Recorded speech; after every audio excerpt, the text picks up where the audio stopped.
At 28 years old, I was shot and paralyzed from the chest down. I had two options. I could stop and let the things I cannot control me, or I could move forward and put my energy into things that would improve my life and those around me. I chose to move forward and surround myself with risk takers, innovators, and leaders who've chosen the same path.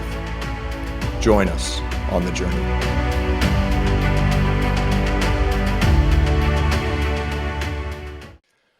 Hello, and welcome to another episode of Forward with me, Derek Herrera, and my guest today, General Pete Chiarelli.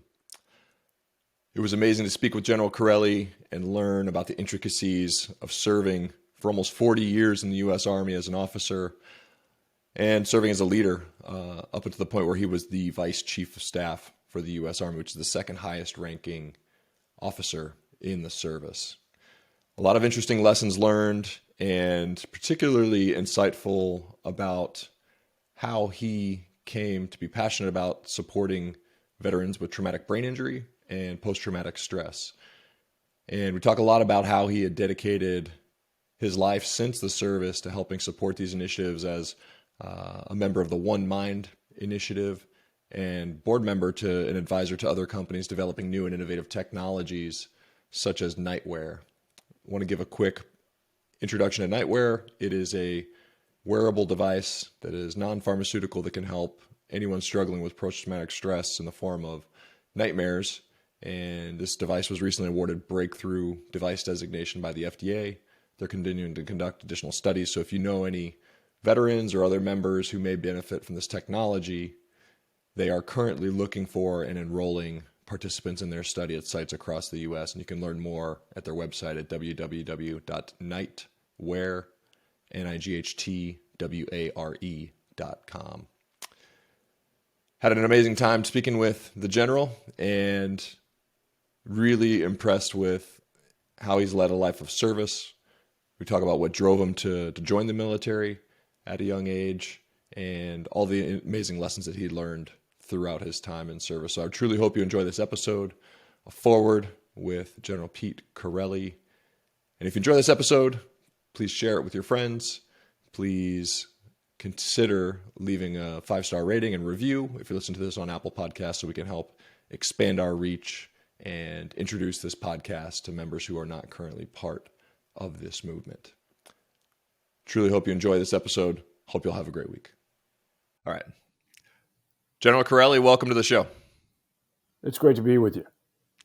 Pleasure's all mine. Really appreciate you making time to come and share some of the amazing work that you've been doing, and would love to tell your story with our listeners. And so to go back, you've served a long and illustrious career in the service as an Army officer, but when I was doing research for this podcast, I saw that you joined, or were commissioned, in 1972, just on the heels of Vietnam. And so really curious to know what led you to that and what drove your decision to join the military and to seek a commission in the Army. Well, I wanted to join out of high school in 1968 because I grew up, my father was a World War II vet, and I grew up around other military folks. And I guess you would say I was one of those patriotic young kids at the time. And I remember going to my dad just before graduating from high school and saying, "Dad, I'd like to forego going to college right now and go ahead and go to a recruiting station and join the Army." And my dad never got mad at me, but he got a little crusty with me and said, "Listen, nobody in this family has ever gone to college before. If you want to join the Army, that's fine. But you're going to go to college and you can join ROTC." So I went to a small liberal arts college in Seattle, Washington called Seattle University. At least it was small at the time. I joined their ROTC program and did that for 4 years. And that brought me into the Army. I really had no idea about staying because both my wife and I, she'd grown up in Portland, Oregon. I met her at Seattle University, and I grew up in Seattle, Washington. We never moved. Except when our parents got a new home. For each of us, it was one time, and we couldn't see moving our kids around. So we were going to stay in for 4 years. I had accepted another job Went to my boss, said I was getting out. It was easy to get out back then. He came back with a counteroffer to go to the United States Military Academy and teach, get my graduate degree, and 4 years turned into 40. Nice. That's awesome. What was your dad's specialty, or what did he do in the service? Yeah, my dad is kind of an example of the World War II generation. He was a meat cutter before the war, and he joined the Army out of a patriotic duty at the beginning of World War II. And he went and fought in North Africa, Italy, landed in France, all the way across Europe, ended the war, came back to the same job he left almost 4 years later, and remained a meat cutter in Seattle, Washington until the day he retired. Wow. That's awesome. Yeah. Yeah. And I could see it lends a little insight into his desire to share with you, to take the opportunity to go to college, right? Someone, from that background. He was an immigrant. His parents had come from Italy. His grandmother and my grandmother and grandfather had met on the boat coming over to the United States. They got married and came to the Washington State area where they raised a family. And my grandfather died in the Spanish flu pandemic of 1918. At that time, they were triaging folks. And my grandfather, they thought he had a chance to live. So they sent him to a hospital. They sent my dad home to die. He was only 10 at the time. Of course, the exact opposite happened. My grandfather died, and my father lived and became part of a big blended immigrant family where people had to get together and live together in order to make it through what was some really tough times. So stories of the pandemic I grew up with my entire life. Wow. That's amazing. Yeah. And so obviously that provided a foundation for you moving forward in your career. I think we could probably talk for hours and hours about some of the experiences you had in the military, but were there any experiences you had that stand out or that were particularly memorable of any times that you had command or any other interesting opportunities to serve in the Army? Anything from the platoon level all the way down to all the way up to the more senior roles that you'd held. Well, I really enjoyed teaching at the United States Military Academy. I got to do that for 4 years, and that was a wonderful experience to work with young men and women. I had 2 combat tours in Iraq, one with the 1st Cavalry Division. I was a division commander, and another as a multinational corps commander of Iraq. But as far as my, if you would call it my life's work, my focus to try to help veterans with traumatic brain injury, post-traumatic stress, it was a meeting that was held in my office as vice chief of staff. I think I'd been vice for 4 days in what would be almost a 4-year tour as vice. And the docs came in to brief me up on my responsibilities when it came to Army Medical Command as vice chief of staff of the Army. And they had a book of PowerPoint slides, as all those briefings always do.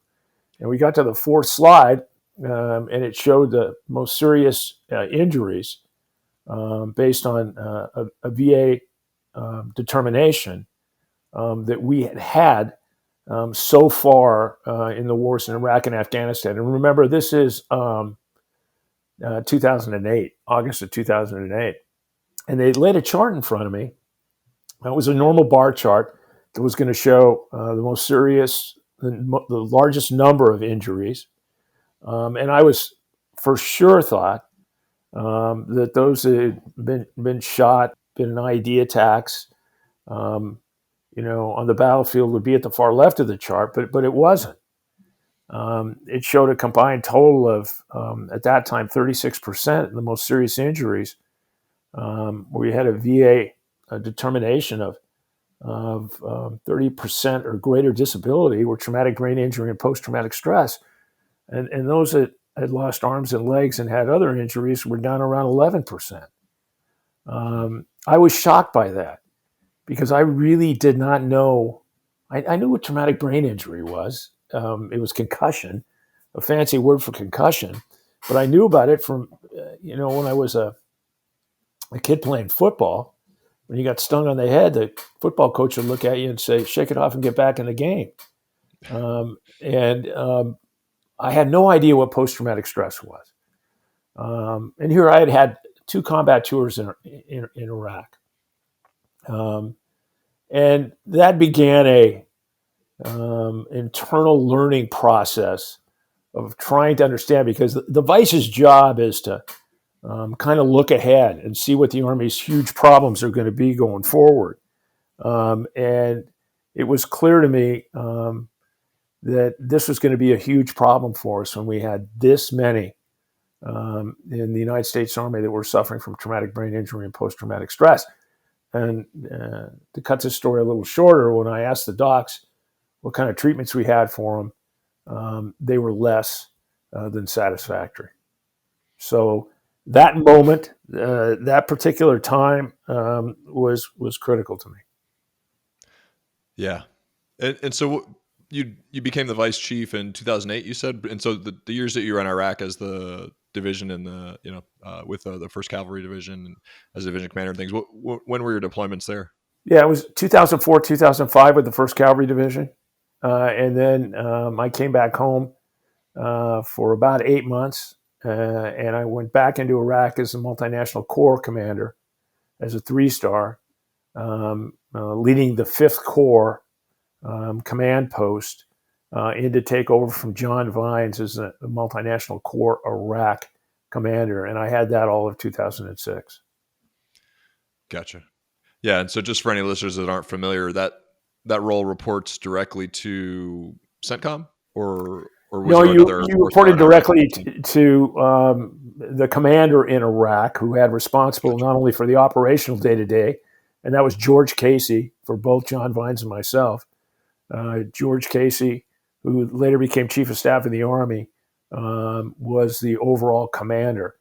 He had responsibility for all, so listeners understand, as day-to-day operations and strategic concerns in Iraq, and doing the back and forth with the president, the National Security Council, and those things. I was basically out of that. I focused on what was going on in Iraq on a day-to-day basis with all the armed forces. About 140 to 160, depending on the time, American forces total were in Iraq, plus a lot of Iraqi military units and allies from NATO. Oh yeah, gotcha. Yeah, so in layman's terms, General Chiarelli was in charge of pretty much everything that was happening in Iraq for the most part, down and in, right? Not up and out. You didn't have to engage the president on a day-to-day basis and worry about the political landscape, but everything that was happening for the most part, like you said, roughly 150,000 troops under your command at that time. Well said. On a given day.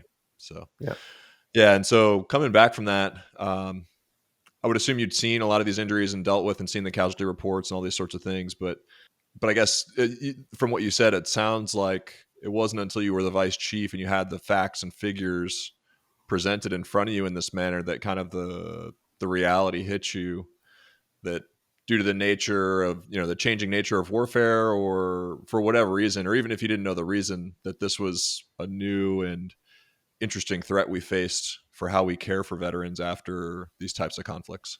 It was huge. It was huge. And I'm embarrassed to say, I really didn't understand it when I was in command.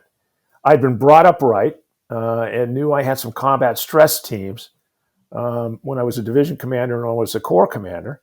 And somebody had told me along the line, there's commanders who understand how to use these and others that don't. And the ones that do understand it and the importance of it will ensure that they've got priority for air transportation. So when something happens on the battlefield, you can quickly move a combat stress team into work with the survivors to make sure that they begin the healing process necessary. I knew about that, but I didn't know about traumatic brain injury and post-traumatic stress. I never made a special trip or even visited the portion of the field hospital that had been set up to treat the more serious cases of traumatic brain injury. And they were normally segregated out. I always went to the place where people had bled, or the traditional wounds of war that uninformed commanders at that time really didn't understand. And I admit, I was a failure in that part, in understanding that. But if I could go back and do it over again, I would have taken a much more holistic view of the men and women who were working for me, who were injured on the battlefield. Yeah, I think you're not alone, right? It was pretty common amongst all commanders, and then even at the lower level, right? Like I was a platoon commander, my first role, and even in 2008, just talking about stress or traumatic brain injury, we still didn't understand it, right? We had no idea, and especially stress at that time too. It may have been a slightly different culture in the Marine Corps, but still probably similar, where no one in our unit ever would talk to anybody about any of these things, right? Like any sort of psychiatrist or mental health professional, the only times anyone would go there is if you were ordered to, right? If it was an order, and usually, those assets were reserved for someone that we were working to potentially separate from the battalion or separate from the Marine Corps, because by the time it had gotten serious enough, that was what the psychiatrist did, right? Get a psych eval before he gets, admin separated from the military. And that was a very, bad way to do things, and a terrible way to do things. And even down, like I said, at the tactical level in 2008, we still didn't understand that. And it wasn't until I had transitioned to the special operations community in 2012 where we started to embrace this role. But we also had a different asset at our disposal, where we had psychiatrists at the lowest level integrated with our battalion. We had other mental health professionals, and we had a culture of openness and acceptance and understanding of what was happening, both with stress, but also starting to learn about brain injury as well. But yeah, it's really interesting. And I think that's one of the Derek, challenges. the real leader in this on the Marine Corps side, and my battle buddy in all this, later was your commandant, Jim Amos. Jim Amos, who was my counterpart, he was the vice counterpart in the Marine Corps, came down to my office one day, and we talked about this. And together, we worked together to try to bring awareness to all this and to understand it better. And the military medical profession kind of pushed back at us. It was the civilian medical profession that really understood the impact of this at the time. There were many in the military who believed what my old football coach did, and they were in medicine. They believed that, hey, listen, a concussion is a concussion. You just shake it off and get back in the game. Well, we were seeing kids who all of a sudden were thrust into, from the Army standpoint, a platoon sergeant role because their platoon sergeant went home on his 2 weeks leave in the middle of a tour, went out on a Monday, got blown up and got their head rattled, shook it off, got back in the game, went back on a Thursday, had the same thing happen. The next thing, Jim and I were moving them out of the service in exactly the way that you talked about it. And we knew something was really broken here. We weren't recognizing that these were serious injuries that we had to do something about. Yeah. And I think to your point, it's really interesting, but I would hope at this point, well, maybe not. I don't know. I guess it remains to be seen. But I would hope at this point, clinical practice and doctors take that very seriously. Where, although they operate in evidence-based medicine and utilize data and all the facts that they have at the time, I would hope there's a realization that some things we still may not understand, right? And when we look back on it in the future, to be able to see the decisions we were making, that they have an open mind and are clear about that. For example, very simple example, right, is smoking, right? 50 years ago, everybody thought smoking was fine. Now we know it's not. These military doctors thought concussions were fine. Yeah, just shake it off and get back in there. Now we know that that's not the case, right? And we're learning more and more about that. And I don't hold any malice against any of those professionals, but at the same time, I think it is a systemic issue that we have, and I hope that any of those true professionals can kind of take that very seriously, to understand that although they've been educated in the best schools and taught all of the most recent data and everything else, what they know may not be, factual 5, 10, 20 years down the road from now, as we learn more and more about these things. No, that's exactly it. It was so hard for me when I really understood, if you're playing a sport and the coach thinks that you've got a broken leg, he's going to send you into a hospital, and they're going to do an X-ray. They're not going to sit down and ask you a whole bunch of questions about, well, how does your leg feel? Can they may ask you those questions, but the culminating diagnostic is going to be an X-ray that says whether or not your leg's broken or not.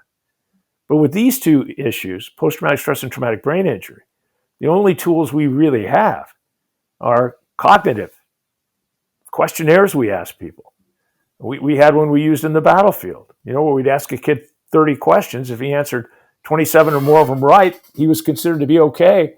And if he answered only 25 of them right, he was considered to have some kind of a brain injury.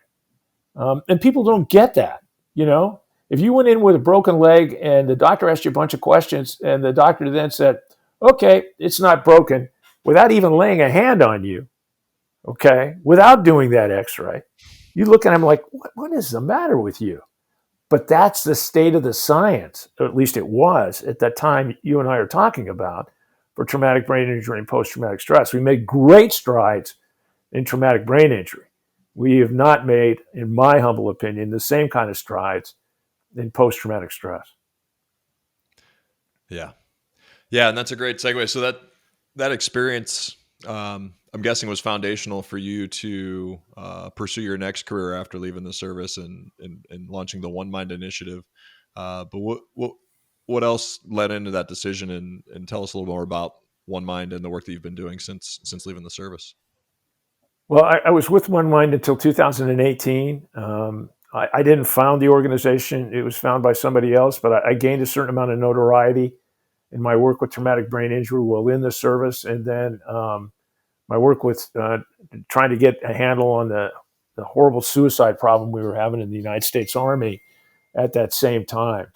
It was, we had gone from pre-911 of 10 per 100,000 individuals dying of suicide as compared to a civilian average of 20 per 100,000. But by 2008, we had reached the civilian equivalency, and we were, in fact, a little bit higher than they. They were at just over 19 per 100,000. So we saw this tremendous increase in suicide, and the connection was real between that, traumatic brain injury and post-traumatic stress, and some of the things that returning veterans had.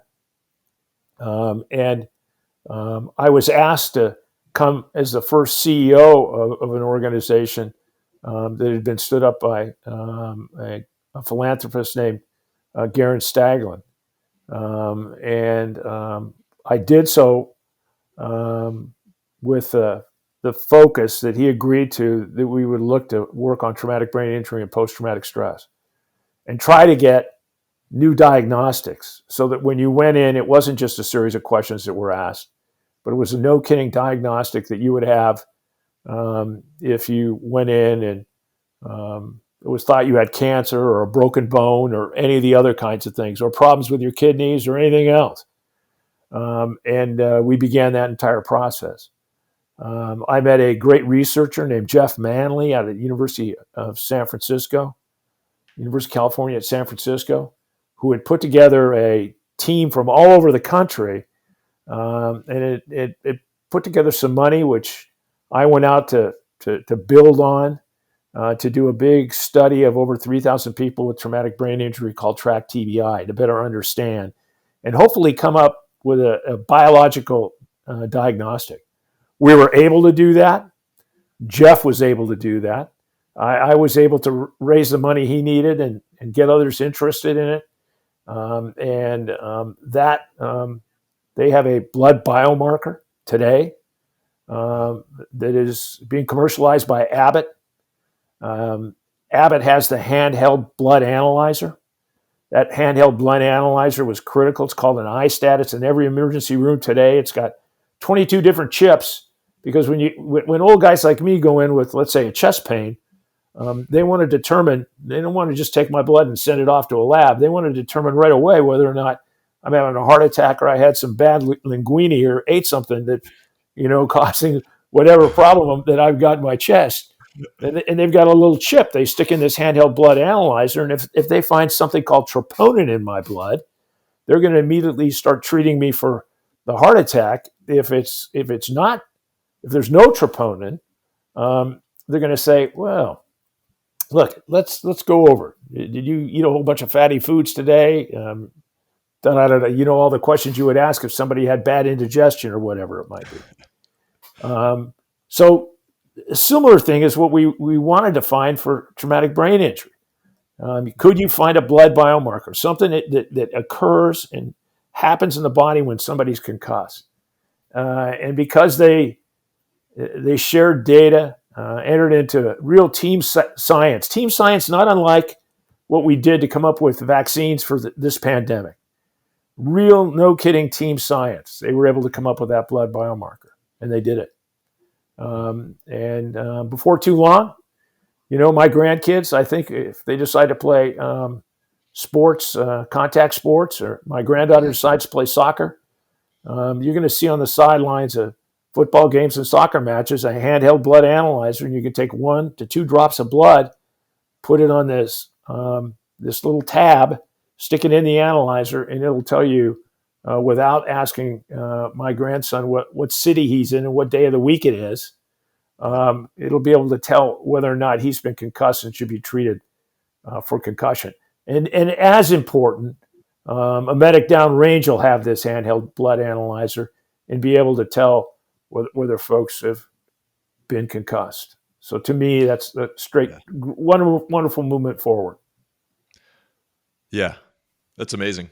Yeah, and that's originally, I think, how I'd reach out to you. And when we met a long time ago, I was doing work for a company that was trying to develop a diagnostic for traumatic brain injury at the time, right as I was leaving UCLA. And that was a long time ago, 2014. And that company's doing well. They've actually transitioned to stroke now and are using their device for stroke diagnostic.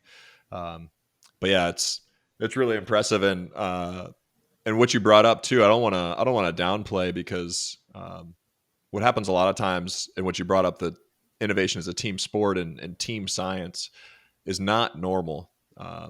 And because of that, a lot of times it'll prevent real innovation from moving forward. And the reason why is because it's competitive. So all of these researchers, a lot of times, they work their entire lives to stake out this niche that they're successful in. And that's how they raise money from these grant awarding mechanisms from the government.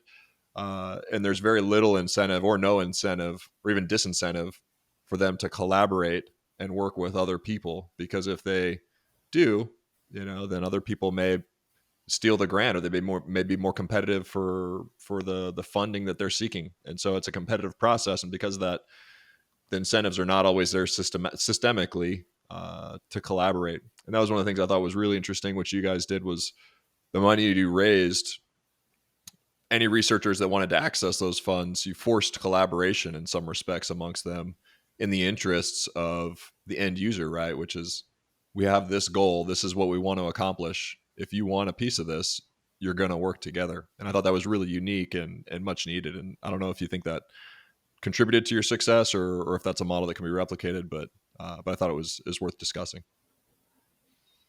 You stole a whole bunch of lines out of the speeches that I made for the almost 8 years I was with One Mind. That's exactly it. And if the American people want no greater example, all they have to do is look at vaccine development for the pandemic. How was that done? It was done because people worked together. And what's really sad is if you and I were kind of in charge right now, after this tremendous ability to develop these vaccines for a novel coronavirus that we've had, after this great success, you'd sit down and have an after-action review. And in that after-action review, it would come out that we did things differently in order to get to where we are today. Whether you've had the vaccine or haven't had the vaccine, to me, they're modern miracles, okay? And I hope everybody gets vaccinated. But the fact of the matter is, they were able to do that because they worked together. They tore down the barriers between researcher and commercial, and they were able to do that. And that ought to be the great lesson learned. And we ought to go back and look at the incentive system that drives medical research today and say, how can we change this incentive system from an incentive system that I believe is focused on peer-reviewed journal articles, which are only confusing us all right now on whether or not we should take a third vaccine or not take a third shot of the vaccine, because there's always going to be disagreement, to focusing on the patient. And how can we share information, okay, and data, and still be rewarded for our findings? And that was the marvel of Jeff Manley. Jeff Manley was able to pull together these researchers and do this in a way that they all were focused totally on the patient. And I could not agree with you more. I just wish we would be able to do that. And I wish we would be able to accept things that come out of the tech world and other that aren't born necessarily out of the same system that brings you a drug or a vaccine or whatever. I'm working with a company now called NightWare that uses a specially provisioned Apple Watch.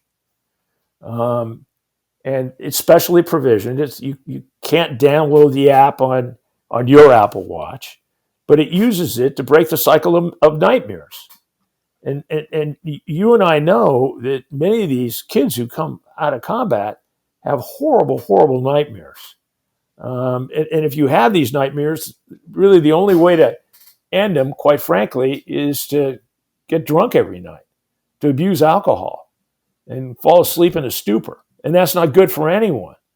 But through this specially provisioned Apple Watch, they are able to go ahead and break that cycle of nightmares, which not only helps a person get a good night's sleep, which is absolutely critical. Okay, we all act different when we haven't had enough sleep. But it also seems to impact upon their day-to-day lives and some of the symptoms of post-traumatic stress that are fueled by a lack of sleep that carry forward into the daytime. Yet, trying to get the medical community to believe that a watch and an app, okay, is specially loaded. The FDA believes it. They've cleared NightWare and say it's a breakthrough device, but trying to get the medical profession to make that available to folks that are suffering from these horrible nightmares is a difficult thing. And there are other devices out there like that, as you well know. Yeah. Yeah, I think your point, right? The AAR, the after action review, and the debriefs that should be being conducted, and the challenges that were overcome and the barriers that were removed, over the past years to accomplish what has been accomplished, should probably be considered, right? And it's a simple thing, and I don't know if you would agree, but my limited experience with massive bureaucracies is they seem to find ways to remove barriers as urgency increases, right? So all of a sudden we're thrust into combat. We have to figure out ways to do certain things, accomplish things. All of a sudden those barriers that may have been evident or people or bureaucrats may have resorted to in peacetime or other situations because it was comfortable and it was process and procedure and it was just the way things were done, ultimately go away, right? So that people can execute and accomplish what needs to be accomplished. And so, you mentioned the barriers between academic researchers and commercial researchers, but we didn't even discuss the barriers between them and the FDA, Medicare, the funding, the regulatory, all of these other aspects of medical innovation that are pretty rough to deal with, right? Like you're talking about with NightWare, FDA cleared, they have data. It's a breakthrough device designation, which is a formal criterion of evaluation awarded by the FDA for devices that have a significant potential impact for something that there is no that is novel, the truly novel and innovative, and there is no cure or treatment for. And so, even with all of that, right, there's still a challenge trying to get it to patients because certain clinicians don't want to believe, or they don't think you have seen enough patients, or insurance companies, it's easy for them to resort and say, no, we don't want to pay for it. All these other barriers that still exist. And so that's a perfect example, I think, which definitely want to discuss, but it's really interesting how barriers disappear as urgency increases in a lot of cases. Yeah, that's exactly right. And Manley taught me about that, Dr. Manley. I mean, he knew it was going to be a rough sled with the FDA, so he decided to take it on right at the beginning of his study. He went in and showed the FDA some of the data that they had. It was leading them down the road that they were going to go to. And when he did that, the FDA was as surprised. They'd never seen researchers that early on in the process asking them what they thought of the data that they were gathering and how they could make it even have even greater impact. He worked with the FDA the entire time, and some in the bureaucracy later challenged him because in doing that he had to provide a whole bunch of backup data to the FDA. He didn't have time to write the peer-reviewed journal articles, and people were criticizing him because they said, "Well, listen, you don't have enough peer-reviewed journal articles." He says, "Hey, listen, my focus is on the patient, and the authority who's going to approve what we're doing here is the FDA, and that's why I'm focusing on the FDA and getting through their approval process, so we can give people a real diagnostic for concussion, a real biologically based diagnostic." And it's amazing to me that we have an incentive system that is not focused on the patient. You said it better than I can ever say it, but it's just not focused on the patient.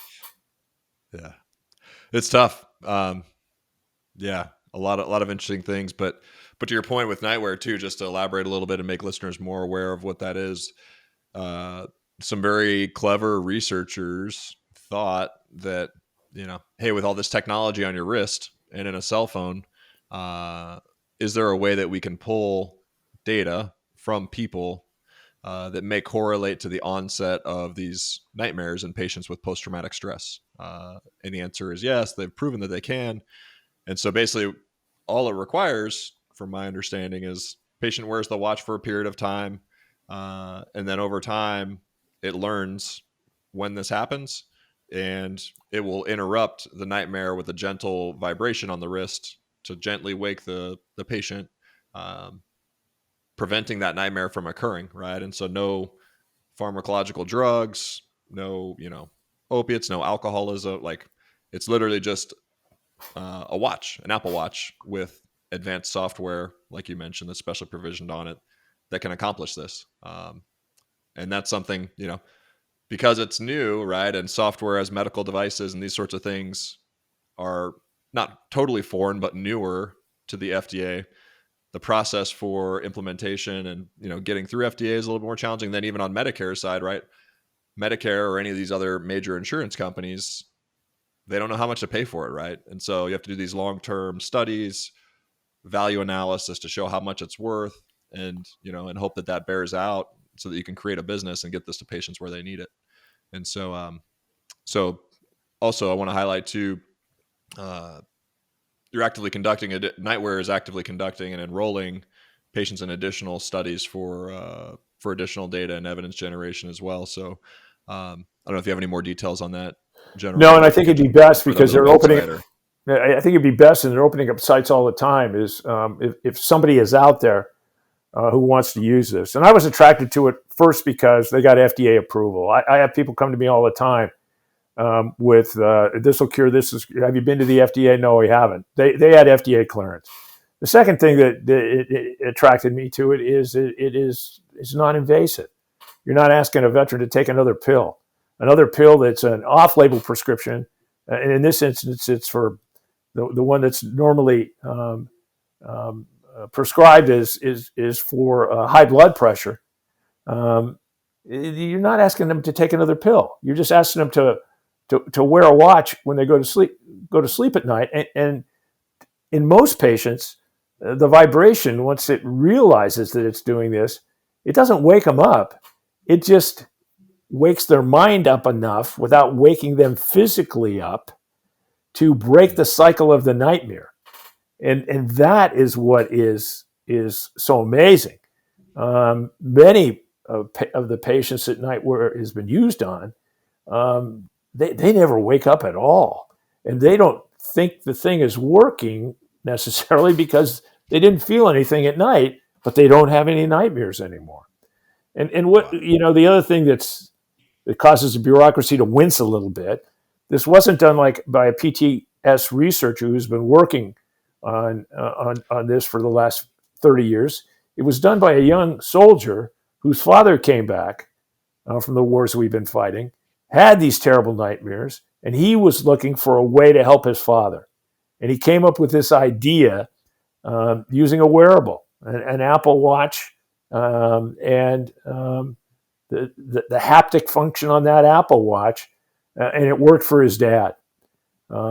So there's a whole bunch of reasons why the bureaucracy, as you call it, seems to want to push back on this. But this is not just with NightWare. This is in other areas that we just got to get smarter about how we do this. Yeah, couldn't agree more. Yeah, and it's interesting too because I can resonate with that story personally, right? Because that's how I ended up pursuing a career in this industry as an entrepreneur. Is I had problems that I dealt with on a day-to-day basis and wanted to solve them, and so that's what led me to start the first company that I started, Spinal Singularity, and develop the product that we have for bladder management, which is now working through FDA clearance, hoping to get it on the market soon. I think to your point, right, it's not common for people that haven't spent decades in academia or different research environments to be able to figure this stuff out. But it's really interesting and compelling when they do, because like you said, this story, right, this young soldier who came back was so passionate about figuring it out that regardless of not having experience or not having any formal degrees or having spent 30 years in academia, he took it on and he took action and pushed forward to solve the problem that his father was facing. It's amazing that he's made it this far, and really impressive, and looking forward to continued success there. And I think generally the people that are able to do that, I think, can find success because they're so passionate and so committed to the vision that he's not going to quit, right? They're not going to quit, and so I'm optimistic and confident they'll be successful, but it's a long road, right? Pushing through all these stages of operation. It is. And, it's not going to work for every patient. Nothing works for every patient. We're all a little bit different. But for the great number that it could help, we're doing our best to try to ensure that people know about it and know that there's a possible solution that they and their provider should go ahead and take a look at when it comes to trying to end nightmares associated with post-traumatic stress. That's awesome. And then the website is, for people who are learning or listening, it's just nightware.com, correct? Yep. You'll find it if you do that. Yep. So like nightmare, but with a W, NightWare, NIGHTWA. Capital WARE.com. Yeah, NightWare. And some of the people on the team too. I mean, like you said, it's an impressive team they've assembled. They've got some leading experts on sleep health and stress and some really heavy hitters. And so it's a real deal. Obviously, like you said, you've probably gotten, now that you've been in the industry for long enough, you've been pitched with all kinds of crazy ideas, and choose to get involved in very few, obviously. And this is one, which is the real deal. Yep. I believe it is. The fact it's non-invasive is really important for a whole bunch of veterans, and it has an amazing safety profile too. Yeah, I can't imagine any harm. Right, it's like you put the watch on the wrist, it wakes you up, or it doesn't. You feel benefit or you don't. Right, it's not like taking the myriad of pills or other things that a lot of prescribers have in their bag. Tremendous story. So, what are you up to? Anything else besides? Or what are the other projects you have going on now besides NightWare? I do some, not-for-profit work. I work locally here in Seattle, Washington, with a Lighthouse for the Blind. Um, I'm passionate about that work, and with a national organization that's working reforestation and carbon offsets, because I'm a believer in that the weather is changing, and we've got to do something about it. And one of the things is to try to go to places where we've harvest trees without having reforestation Mm. programs, and try to create some additional carbon, getting rid of some of the carbon that we release in the air. And uh, reforestation is one way you can do that. I'm also working with an organization set up by Secretary Gates, former Defense Secretary I worked with, who was one of those bureaucracy breakers who, when everybody was against sending the MRAP to the field that we used in Iraq and Afghanistan, he broke down the bureaucracy and got that done, and worked a whole bunch of other things because his focus was always on the service member. But he's setting up a nonpartisan policy center to try to take a look at some of the most serious issues we face as a nation in the defense area, defense broadly defined, okay, to include things like climate change, and see if, by doing cutting edge research and arming a group of folks who are willing to work together from both sides of the aisle, if they can come up with solutions for some of these issues that we've got to find solutions for, because they're a threat to us and to our kids and our grandkids. So working with Secretary Gates and the Gates Global Policy Center is something I'm um, really excited to be doing. It's awesome. Sounds like you've had no shortage of opportunities and things to fill your time. I would ask too one question. So obviously you had this amazing career, long serving career in the Army. Um, when you left, did you expect to find the same fulfillment and passion and purpose you had after leaving the service, or does it compare? How have you been able to move forward after that transition period, and what was that like for you? You can replicate a lot of the things, but you can't replicate the people. And the thing I missed the most out of my time in the Army, and quite frankly, even in the Pentagon, is working with the people that I worked with to solve some really very difficult issues and try to take care of soldiers and their families. Um, but at the same time, working in absentia, so to speak, on things like a blood biomarker for traumatic brain injury, or kids that are suffering from horrible nightmares, with an understanding that, in traumatic brain injury, it's not only soldiers that get concussed, it's kids playing sports. I think post-traumatic stress is something that is not just a service member's problem. It's a problem for medical care workers who have been working throughout this pandemic. I think when you have projects like NightWare, you see a value of it not only to the service but to society as a whole. So Yeah. that's been the big advantage of retirement, and getting to pick the problems I want to work on rather than having them all thrust in front of me every day. Yeah. That's awesome. Yeah, and I would agree with your statement too, which is uh, personally, I've found incredible fulfillment and meaning and passion for the work that I've been able to do. But it's just different. There's something unique and special about the bonds and the relationships and the people and the culture while working in the military.